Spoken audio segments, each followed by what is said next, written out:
Hey, I'm Krista Wax. You are listening to MSP Sound on KFAI, and I have the one and only Venus DeMars joining me via Zoom. Hey, Hey, I how am are here. you? You are Um, here. yes, I'm good. It's hot. We've got a heat wave. So, but you can't complain if you're from Minnesota because we got those brutal winters. Um, you take the warmth when it comes and you enjoy it. Exactly. Staying cool. I hope you are too. Oh, trying. I'm in the basement. My studio is in the basement since we're doing this on Zoom. Um, I can be down here. It's always cool down here. I just have to run the dehumidifier. Um, I don't have it now, so it doesn't make noise, but yeah, it's nice down here. So That, yes. that's good. That's good. Well, so excited that you're here. We have a couple of things that you have going on this month in June that we'd love to talk about. First of all, let's talk about the fun vinyl revival part of Minspin that you're going to be hosting on Wednesday, August. I keep saying August, I think, because it's so hot.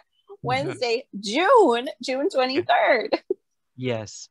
Oh, that's going to be really fun. I mean, I remember the days when the only option was vinyl.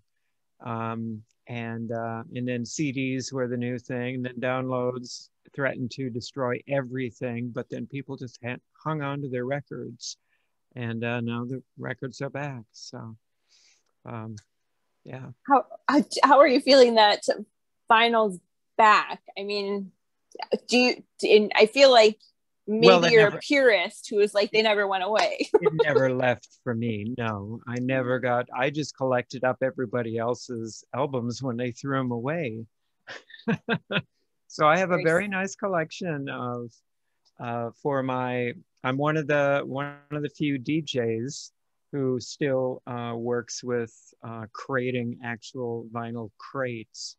So it's a big deal when I go somewhere. It's a lot of effort, physical effort, just to get set up, and then you have to put up with the scratches or the craziness. But I think people get a kick out of that anyway. I'm pretty good about getting through them. Um, and it's fun, and running through all of the records and the crates, trying to figure out what you're going to do next. And you might change your mind, and you got to go through. And I got 5 crates of records when I go DJ that I scramble through. wow. So yeah. Wow. So with the Minceman Vinyl Revival, you got to go into, like, I like to think of it as like the secret mystery room with all the vinyl. You pull down, so just bear with me for a second. I feel like there's like a trap door, and you like pull a book off a shelf, and then it like opens up and you go into this big vinyl room. That's exactly what it is, isn't it? Yeah, yeah. Or you got to go into the phone booth and dial a certain number, and then you drop down. Yes. So once in there, what were you looking for? I of course don't want you to divulge everything that you're going to be talking about on the 23rd, but if you could give us a little preview, a little taste of like what some of the records that you pulled and some of the songs, and just kind of your whole process, like what were you looking for, and what'd you come up with? Well, for this one, I just because their collection is not the breadth of all vinyl made. So I was limited to what they had available. And what I did is I just chose songs that weren't necessarily aesthetically mixing together like a DJ set. There were more songs that had something to do with me and in my memories. And I have some stories about some of the songs.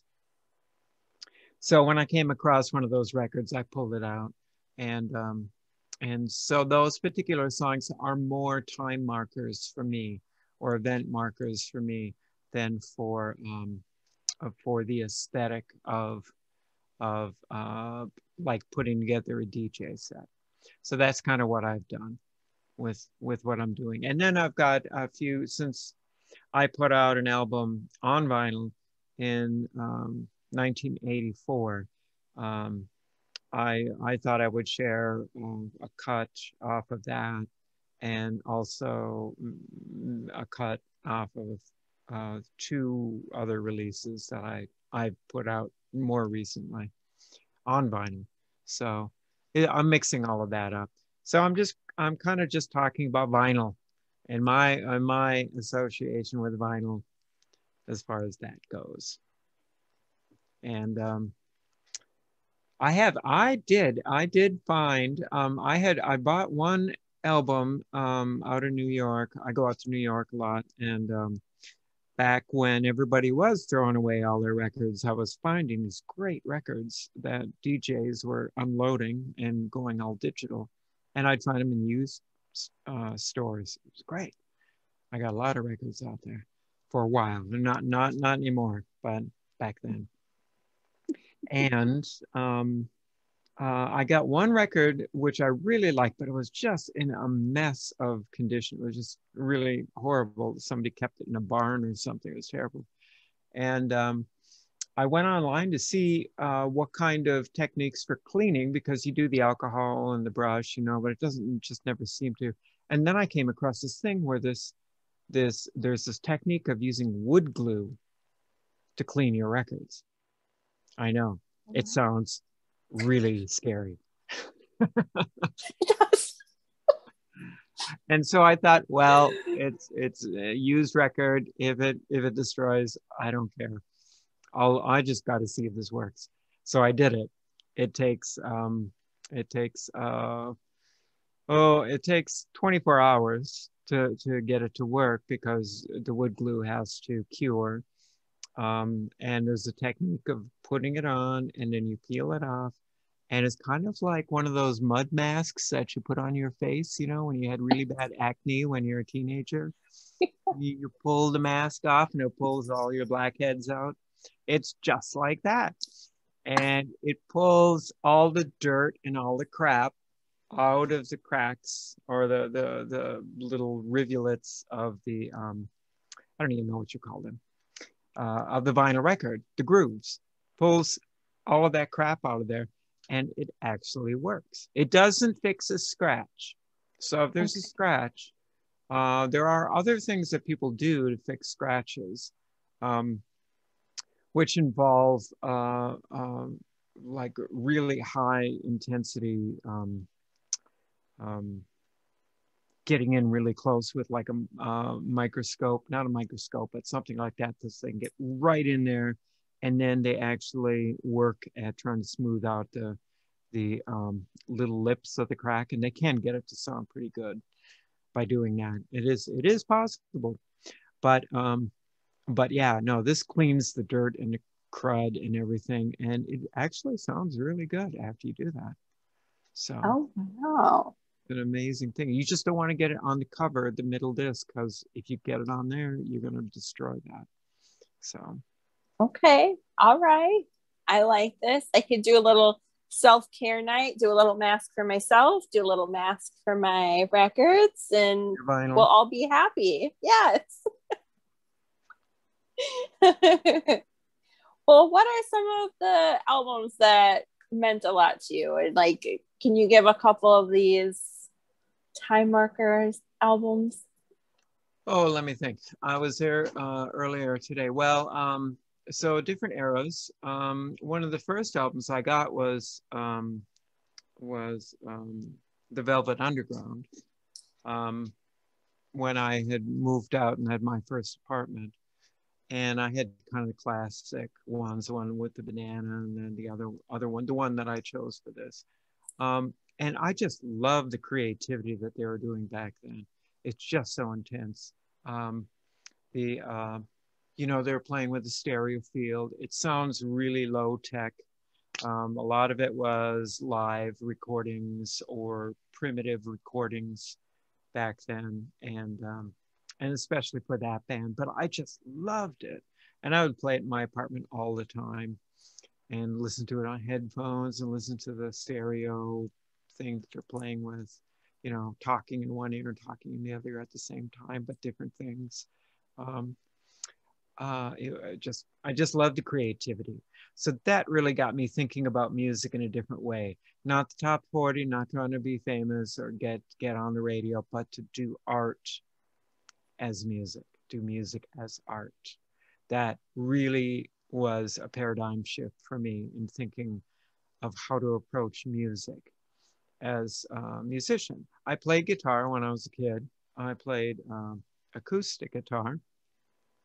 I learned classical guitar and flamenco, and I was kind of a child prodigy. But you kind of you forget that if you don't keep it up, and I didn't keep it up. And when your brain kind of changes as you go through your teenage years, I forgot everything. I forgot. I still had some of the muscle memory, but I forgot how to read music. I forgot the songs. I forgot all of that. It just kind of shut down that whole thing. So my work on music got disrupted by that, and I eventually, obviously, I fell into rock and roll, and it was a different thing. And I learned everything by ear, relearned how to play guitar by ear, and I still don't know how to read music. I did. It's really bizarre to think about that, but nope, not now. So I was very interested in music, but I didn't know what to do with it as a career because it was when I grew up, it was like the songs that were all over the place were the 70s songs, and most of those top 40 songs are horrible, terrible, horrible. You know, what is it? The Defenders of the Galaxy. What is that song? What is that album or the movie? The the Oh my Galaxy. God. Uh, Oh, Guardians of the Galaxy? Guardians of the Galaxy. No. So I was like, oh no, I think no, really? And then they started playing, and it's like, oh, those songs. Oh, those are cool. Those are the cool songs, you know. And then they, of course, they got all the cool songs and put them together, and that's really fun to listen to. But in general, the radio stations played the same old crap, and it was just terrible. And I just felt like there was no career for me in music and anything like that until the punk era came around. And then suddenly it was all DIY, and it reminded me of the Velvet Underground, where you could just do anything. You could just like, it was art. You could do whatever you wanted. It just, all the rules broke. You could just do whatever. And my album after that, which I did not pick because I didn't have it, was PIL, Flowers of Romance, was one of the songs I picked, or one of the albums I picked up from that time when it first came out. And I had the same feeling about that, um, the way that music was approached, like I did with the Velvet Underground. It was like rule breaking, even for punk stuff. It was rule breaking. It was just, I just loved the fact that everything you were supposed to do, they weren't doing. And I love that for the musical quality of it. And the same thing, I would lay on my apartment and put the headphones on and lay on my back and listen to them. And then Talking Heads came along, so I got some of the Talking Heads in there, and that was another one where you were moving again into, and they developed into a more commercial um, band, but still stayed very creative and had that kind of sideways approach to songwriting and song delivery, which I really appreciated. And then I started understanding that I had the options. I was able to maybe do something with music and take all those old um, classical skills that I had forgotten and translate that motivation into rock and roll. And I bought a electric guitar and just started playing in bands and started trying to find a voice. And it's insane. I listened to my voice. I found some, because I stay in touch with people, and I'm a pack rat for archival stuff, and I have just discovered some old cassette tapes I was a part of, and I was singing from early 80s, um, maybe even late 70s, and I sound horrible. I sound horrible. I am struggling. I'm trying. I'm like off key. I'm horrible, horrible, horrible, and it's embarrassing. But I was writing music, and I remembered the music that I was writing, and I was trying to take those chances, and I was trying to break those rules, and then I was just, trying. I was trying to sing, and but I was terrible. And then that early band fell apart, and then I got another band where I uh, worked really hard at, and I grew up in Duluth, so I was up in Duluth. We worked really hard, and I started getting a little bit of a handle on my voice, started to improve, but this is like 2 years of just screaming and working and blah blah blah, and and then finally it started to work and click. That band dissolved and didn't, but it got us on to Minneapolis.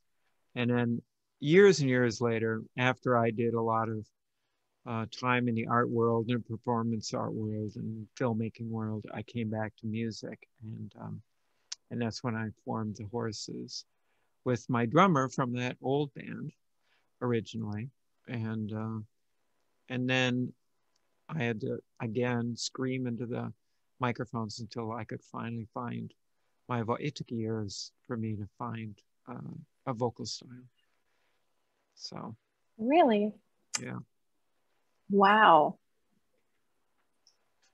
I just feel like, wow, you can, so there's still hope for me. I could still find my voice somewhere along the way. Oh, yeah. That's what I'm hearing. You gotta get a microphone. You gotta get some monitors, and you gotta get a big loud band behind you, and you just gotta scream your head off, and do that for 2 years. You'll That find sounds, yeah, that sounds very doable. Okay, I still feel like there's hope for me. Oh yeah. So well, yeah, go ahead. That's me. I go off on tangents. We're talking about records and stuff. Boom, I'm off here. I love Some it. of the other records, I wasn't really a Beatles fan. I'm sorry to say, and a lot of people are upset with me with that, but they just felt a little too commercial. I totally appreciate the times when they were pushing the envelope and doing experimental stuff, and I totally respect that. But when they broke up and John Lennon started putting out albums, um, I I found that he was really approaching it in a very different way than the band had done, and he was breaking rules again, and he was exploring just uncharted territory with music, and being really honest and really raw, and I just loved that. So I grabbed that album because that's another marker where again it just the honesty and and the vulnerability of his work just really inspired me as a possibility of moving forward. Hair metal glam era never really got me going. It was just too much, not too much pretend. It's felt like, I mean, I was like a lot of positioning and stuff. And so, yeah, look at me. Look at me. Of course, people would say the same thing about me, right? Yes, yes, yes. Well, no, it's different. No, it's different. Very different. Very different. I would agree. So I already told you a little earlier that I was trans. I came out as trans when I formed the Horses, And that was 93. And I think I had come out in 1988 as trans. So I was already living my life and trying to figure things out. But the band didn't really know I was going to be that public with that. And I said, yes, I am. And they were okay. They weren't sure they wanted me to, but they rolled with it. And so the first things people would think is that I was just pretending or putting it out, like like the spandex and all that stuff. I didn't do spandex, by the way, but I did fishnets, and I did all of I did fetish stuff. I moved towards that, and I had to prove that I wasn't just putting on a costume, because there was also beginning a little bit later, there were some of these kind of, how do you say it, at the era without sounding terrible or mean or insensitive. They were, well, like the New York Dolls. Okay, they did a lot of stuff. Yeah. They did a lot of rule breaking, but they weren't trans. They were just kind of playing with gender in a fuck you sort of way. You're gonna have to edit that out. I'm sorry. They were, that's what they were doing, and it was kind of a punk attitude, and a lot of people had that punk attitude, but they weren't trans. Trans was different. That was something that you didn't put away, and I had to deal with the consequences of that, and I wanted people listening to my music to understand that. So my lyrics explored that difficulty, that life, that struggle.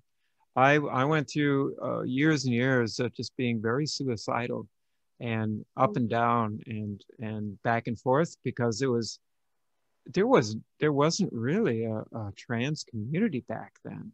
There wasn't even the concept that was possible. It was the lesbian and gay community.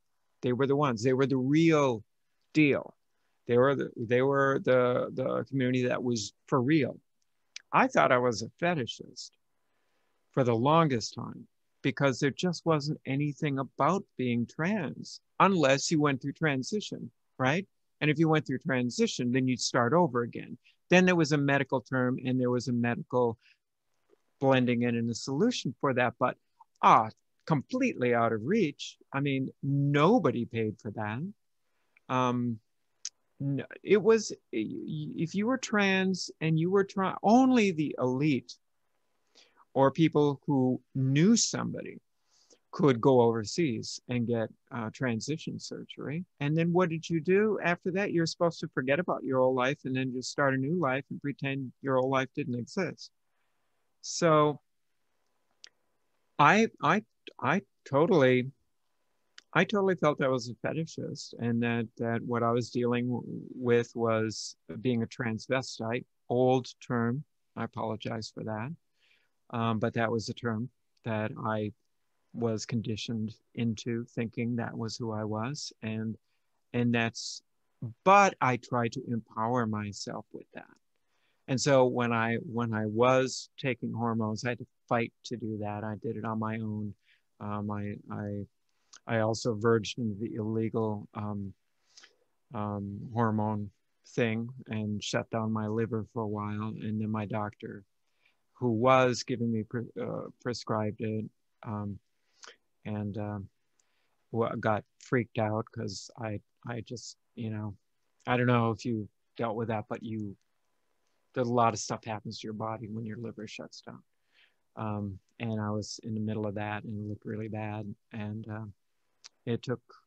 I had to confess, I had to plead, got back on hormones only if I could heal my liver. And it took months to heal it, but I did. And I got back on.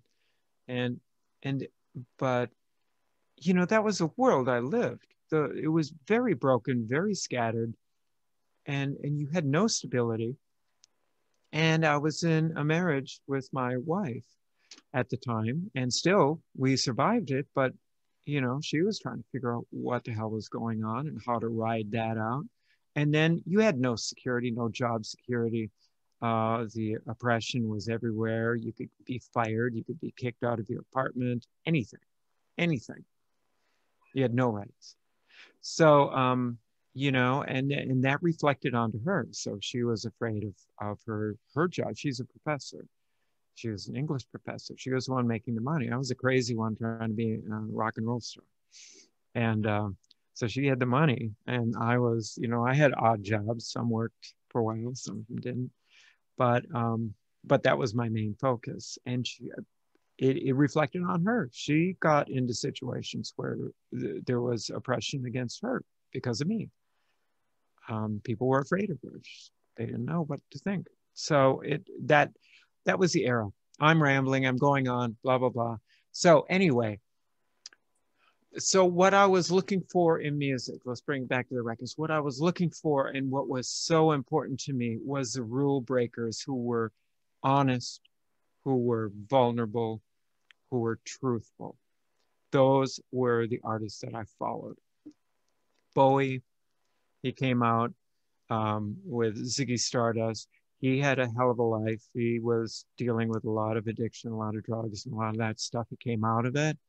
He was very honest, very transparent, very truthful. I was very impressed with that and how he survived and kept working all the way up until he died. That was incredible. I mean, that is incredible. Nobody even knew. So there you go. There's a template nobody's going to reach. That's a bar nobody's going to reach. That's it. But game over. Let's go away now. You know, I mean, it's amazing. And Patti Smith still out there, you know, doing incredible work. And back in the day, taking risks and you know, and I've read her memoirs and the Just Kids, where she talks about the early days. And yeah, a mess. How do you manage? How do you survive? It's like one day to the next. So yeah. So those are the records I listened to. And those are the things that really impressed me. And then because of my struggle with stability, with becoming suicidal so much, I was also attracted to bands and songs that really struggled with that. So Joy Division was a group, and a lot of the darker early new wave industrial stuff dealt a lot with that kind of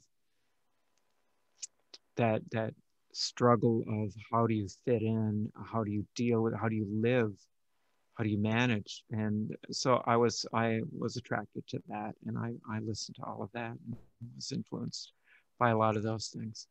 So yeah, I can go on and on and on, but yeah, there we go. Wow.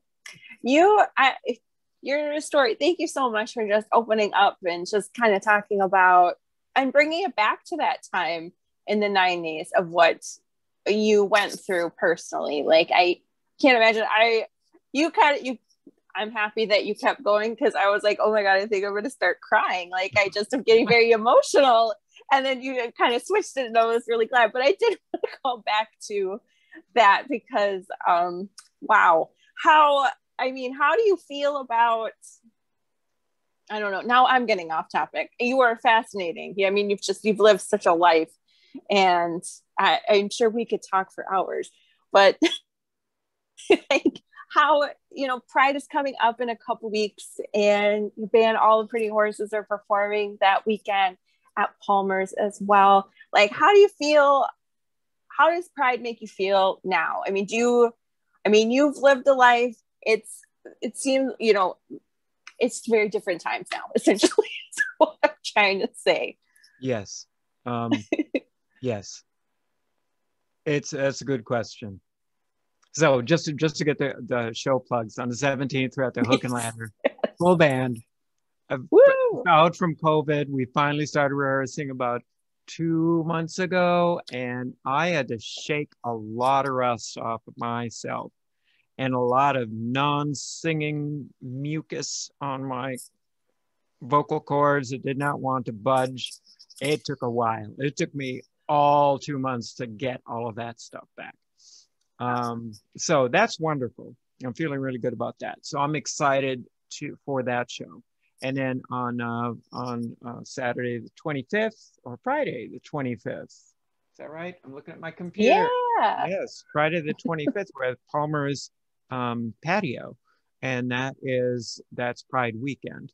So it's all, yeah, it's a celebratory month, and it's a celebratory 2 shows that we're going to be really exploring. And so now back to the question about how do I feel about Pride now, as opposed to that. I remember before I came out, but I kind of knew that I was part of the. I didn't even know I was part of the community. Okay, we already went there. I wasn't because trans wasn't included. I think the bi community came in first into the lesbian gay community, and there was a while when the lesbian gay community even split apart, and they had a separate pride. They had a gay pride and they had lesbian pride here in Minneapolis.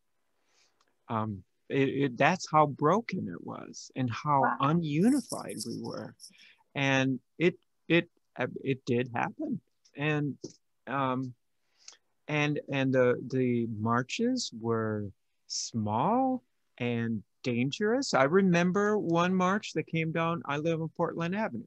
A march came down Portland Avenue, right past Lake Street and right down over by a little bit south. And I think they turned around, came back. And the idea was we're going to get out there and we're going to let people know we exist. You know, it was that Harvey Milk, you know, be out, be loud. You got to let people know because they know somebody.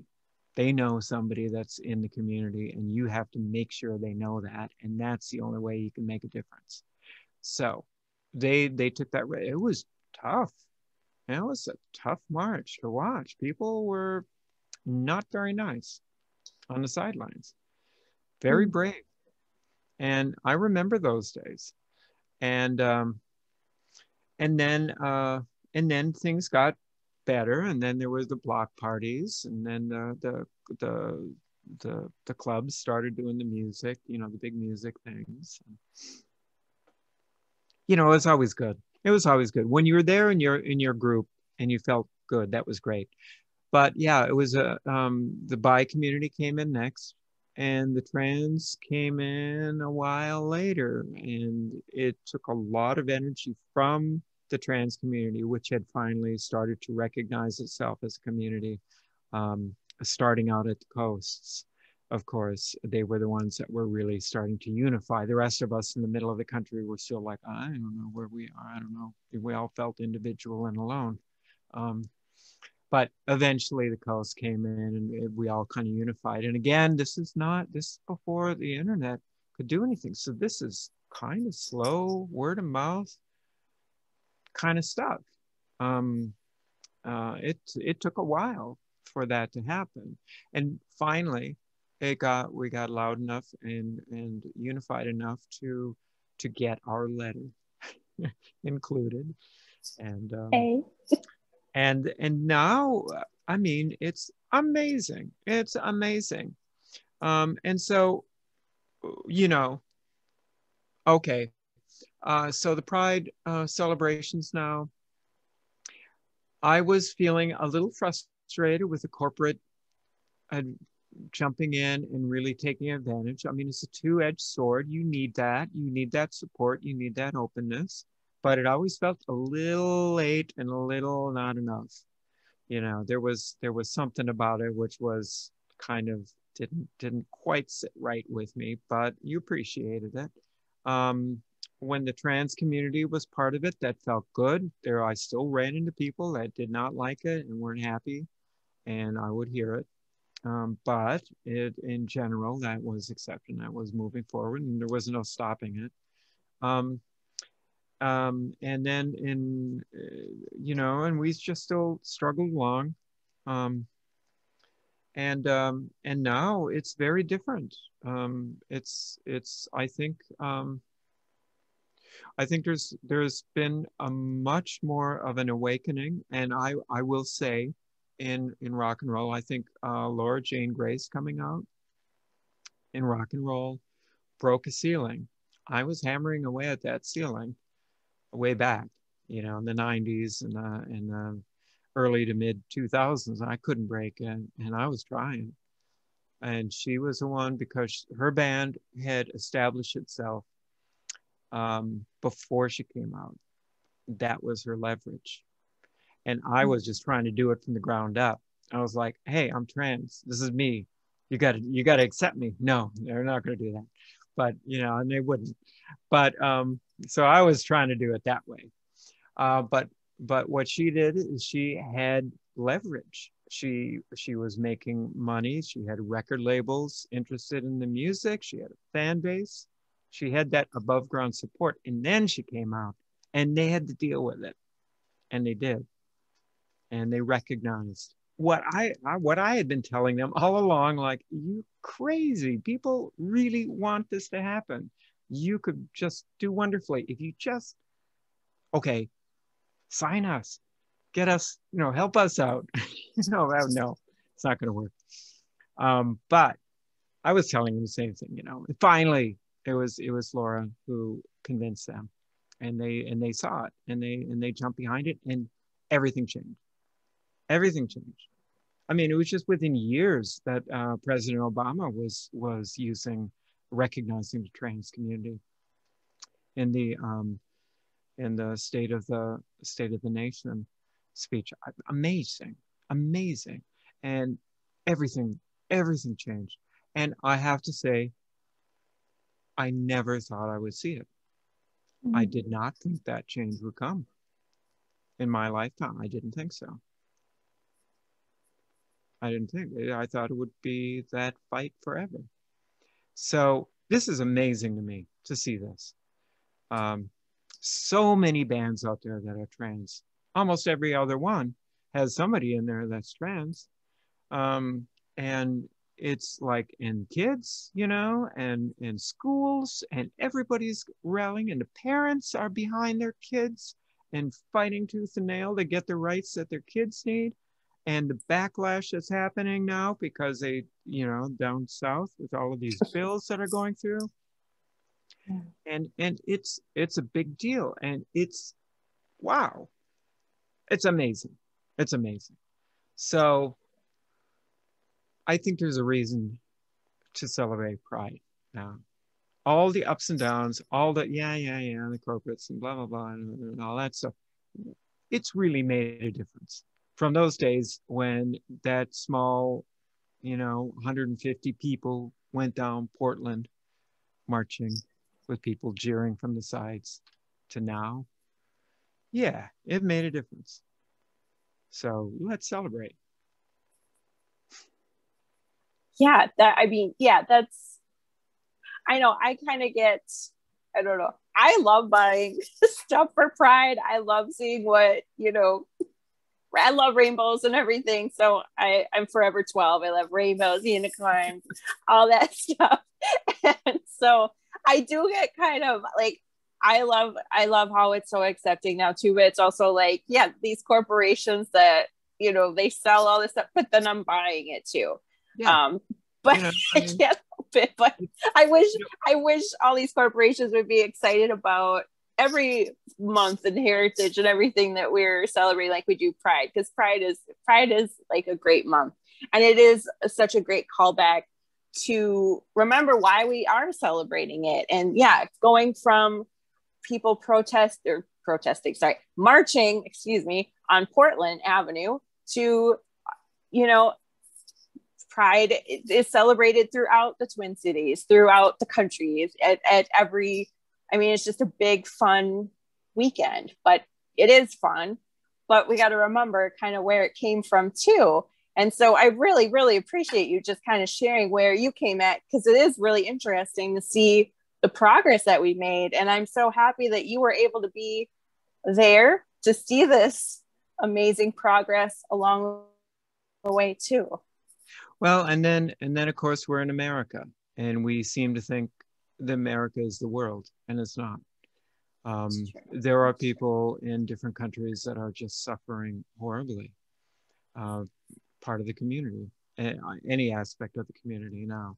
And they look to America for guidance and for the possibility. And we can't forget that. This isn't just America. This is the world. And the horrors that are happening because somebody is trying to be themselves it's hard to sleep at night if you think about it. So we need to not forget our history because that's our history and we figure out a way past it. If we forget our history, we're not going to know what to say to other people, or we'll just forget about them and we think we're somehow special. We're not special. So yeah, I think we have to recognize and really see everything. And yeah, if corporates want to come in, great. I think that's great. They need to walk the walk. You know, when they've got an employee that is having trouble and they're getting attacked or something, they have to step up, you know. And some are doing that now. And this craziness that's going with all of these bills that are coordinated now to be en masse so that you don't know what to do because so many are passing to take our rights away, which we didn't have before. We earned those rights. I didn't have them before. I remember not having them. And then we started getting them and now they're taking them back. So I know what that's like. And, you know, we can't forget. So it's so important. And there is my phone interrupting everything.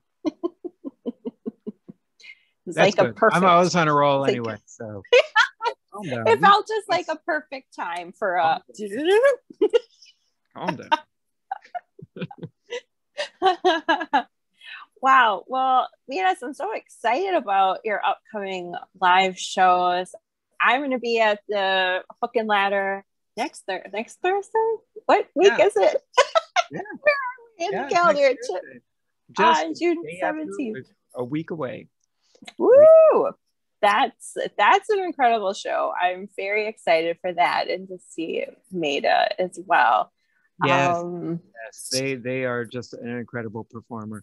I've worked with them for a number of years, and they're just great. I was so thrilled when they agreed to do the show. So it was my oh, we have to get them to do this. So I was thrilled. I'm very excited about that. That was a good move. That's a good move. Yeah, I'm very excited for that lineup. All right. Wow. So Vinyl Revival is coming up Thursday. Not Thursday. We were talking about this before. Wednesday. I'm going to talk more about vinyl, a little bit more concertedly about vinyl. We'll see. Great. I don't know. I'm like scattered and chatter. Who knows? I'll try to stay in the lines. I may not color in the lines though. I may go all over the place. I don't know. But yeah, and we're gonna so some of the new things happening. We recorded an album that I am working on, and we're hoping to get out with new music in hopefully by the fall, but before the end of the year. That's my hope. We recorded it, started recording it during the Trump era, and then I was doing a lot of my transition surgical stuff during that time. So that threw me off track for a lot. We kept in touch and then COVID hit. And then we stayed in touch, traded files. We got a few more songs written that way. And now we're just kind of finishing it up finally. And we're going to try to put that out. So that's a new product coming out. I'm writing a memoir. I've been doing that for a long, long time now. And it's a long process. And I had to kind of teach myself how to be a writer because that wasn't my art form. But I'm feeling good about it now. And I am working on the first manuscript draft. I'm about, I'd say, maybe a quarter of the way through.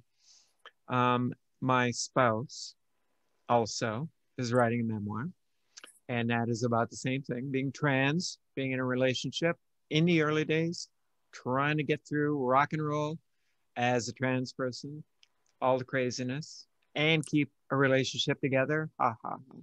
And it's her, she's done with her manuscript. It's already on the desks of a few different places, and it is being seriously considered.